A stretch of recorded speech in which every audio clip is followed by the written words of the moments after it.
જો અત્યાર સુધી એક વસ્તુ તો તમને ખબર પડી જ ગઈ છે કે 12,75,000 રૂપિયા સુધીની સેલરી આપણને મળતી હશે તો એક પણ રૂપિયો આપણે ટેક્સ ભરવાનો નથી. પણ આ નવી સિસ્ટમ પ્રમાણે છે, નવી રિજીમ પ્રમાણે. જૂની પણ એક સિસ્ટમ છે જે સિસ્ટમ પ્રમાણે ઘણા બધા લોકો ટેક્સ ભરે છે ને એટલે ભરે છે કારણ કે જૂની સિસ્ટમ પ્રમાણે આપણે કોઈ પણ ઇન્વેસ્ટમેન્ટ કરીએ છીએ, પીપીએફમાં, સુકન્યા સમૃદ્ધિમાં, એનપીએસમાં, હેલ્થ ઇન્સ્યોરન્સનું પ્રીમિયમ ભરીએ છીએ, એચઆરએ એટલે ઘરનું ભાડું ભરીએ છીએ કે બીજા ઘણા બધા ખર્ચ આપણે એવા કરીએ છીએ ને એ બધા ખર્ચ આપણને આવકમાંથી બાદ મળે છે જેના ઉપર આપણે ટેક્સ ભરવાનો નથી અને એ બધા ખર્ચ આપણી એક મૂડી પણ બનાવે છે. તો જો તમે જાણવા માંગતા હોય કે નવી સિસ્ટમ કે જૂની સિસ્ટમ એમાંથી વધારે ફાયદાકારક આપણા માટે કઈ છે તો એના માટે ધ્યાનથી સાંભળજો. હું તમને એક વાત કહું.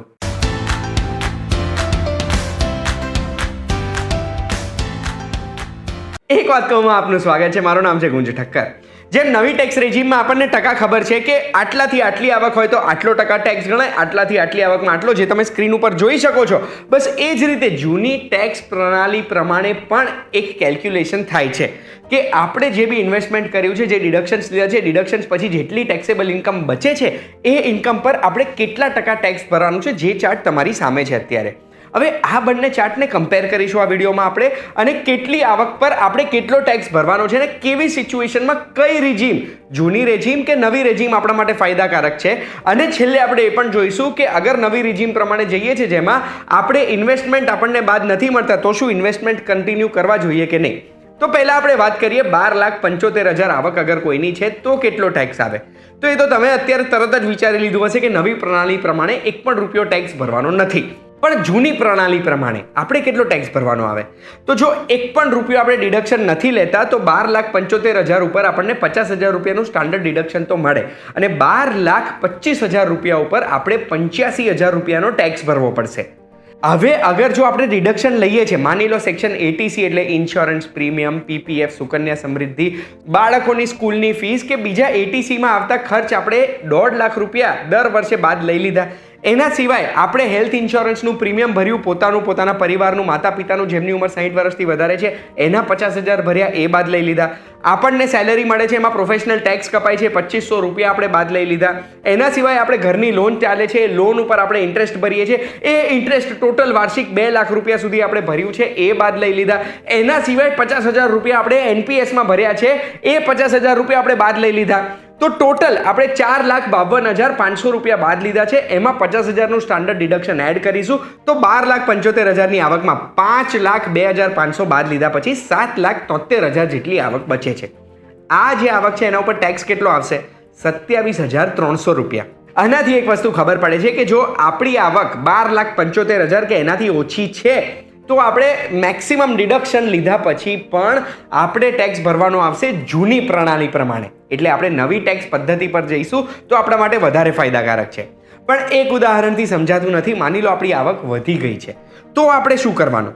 તો 20 લાખ રૂપિયા અગર જો આવક છે તો નવા ટેક્સ કેલ્ક્યુલેશન પ્રમાણે આપણે ટેક્સ ભરવાનો આવે છે 1,85,000 રૂપિયા. પણ જો એ જ આપણે જૂના ટેક્સ પદ્ધતિ પ્રમાણે ગણીએ છીએ અને એ જ 5,02,500નું આપણે ડિડક્શન લઈએ છીએ તો 15 લાખ ઉપર આપણે કેટલો ટેક્સ ભરવાનો આવશે? તો જૂની ટેક્સ પદ્ધતિ પ્રમાણે 1,40,000 રૂપિયા. એટલે અહીંયા આપણે જૂની પદ્ધતિ વધારે ફાયદાકારક છે. પણ જો આપણે 1 રૂપિયાનું ડિડક્શન લીધું નથી તો 2,90,000 ભરવાના આવશે. તો પાછું નવી ટેક્સ પદ્ધતિ આપણા માટે ફાયદાકારક છે. એટલે જૂની ટેક્સ પદ્ધતિમાં તો જ જવું જ્યારે આપણે બહુ જ બધા ડિડક્શન્સ એમાંથી લઈ શકીએ છીએ.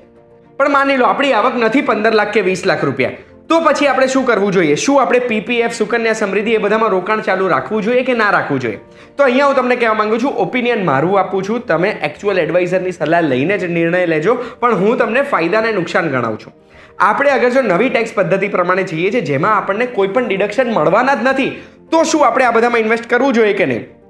તો પીપીએફ, સુકન્યા સમૃદ્ધિ યોજના, national saving certificate, ELSS fund જે મ્યુચ્યુઅલ ફંડ હોય છે, આ બધામાં રોકાણ કરવાના ઘણા ફાયદા છે. સૌથી પહેલો ફાયદો એ છે કે આપણને આમાં ગેરંટીડ રિટર્ન મળવાનું છે. આપણને ખબર છે કે કેટલું રિટર્ન મળશે અને રિટર્ન બી મોસ્ટલી ટેક્સ ફ્રી મળશે. એટલે આપણને રિટર્ન ઉપર કોઈ પણ કર ભરવાનો રહેતો જ નથી. અને એના સિવાય ત્રીજું ને સૌથી ઇમ્પોર્ટન્ટ છે, આપણને આપણી આવકમાંથી બચત અને ઇન્વેસ્ટમેન્ટની આદત પડે છે. આ બચત અને ઇન્વેસ્ટમેન્ટ ઉપર આપણને કમ્પાઉન્ડિંગનો ફાયદો મળે છે કારણ કે એક લોક ઇન પીરિયડ હોય છે, જે લોક ઇન પીરિયડમાં આપણને ચક્રવૃત્તિ વ્યાજ મળે છે. અને એટલે જ હવે આપણે નુકસાન પર આવીશું. નુકસાન એનો સૌથી મોટો એ છે કે લોક ઇન પીરિયડ છે. એટલે આપણે પીપીએફમાં રોકીએ તો 15 વર્ષ, ELSSમાં મ્યુચ્યુઅલ ફંડમાં રોકીએ તો 3 વર્ષ, સુકન્યા સમૃદ્ધિ યોજના 21 વર્ષ સુધી અને નેશનલ પેન્શન સ્કીમમાં આપણી ઉંમર 60 વર્ષની થાય ત્યાં સુધી આપણા પૈસા આમાં લોકડ રહેશે. આ પૈસા આપણને કામમાં નહીં આવી શકે અને એટલે કદાચ પ્રોબ્લેમ થઈ શકે. અને બીજી પ્રોબ્લેમ છે, આમાં જે મળતું વળતર છે, જે રિટર્ન છે ને, એ ઘણી વખત બીજી બધી જગ્યાએથી મળતા રિટર્ન કરતાં ઓછું હોય છે, એટલે લોકોને ઓછું ગમે છે. એટલે હવે ડિસિઝન આપણે લેવાનું છે કે આપણે અગર જો નવી ટેક્સ પદ્ધતિ ઉપર શિફ્ટ થઈએ છીએ, ન્યૂ ટેક્સ રિજીમમાં ગયા પછી આપણે આ ઇન્વેસ્ટમેન્ટ કરવા કે નહીં, એ આપણા ગોલ્સથી નક્કી થશે. આપણે કેવી હેબિટ ડેવલપ કરવી છે એનાથી નક્કી થશે. શું આ વિડીયોમાં તમને કંઈ નવું જાણવા મળ્યું? તો બસ આવી જ માહિતી માટે એક વાત કહું, જોતા રહેજો vtvgujarati.com પર. તમારે કશું એડ કરવું છે તો કમેન્ટમાં મને કહેજો. કોઈ પણ પ્રશ્ન છે તો પૂછજો અને આવી માહિતી માટે vtvgujarati.com પર આપણે રોજે મળતા રહીશું.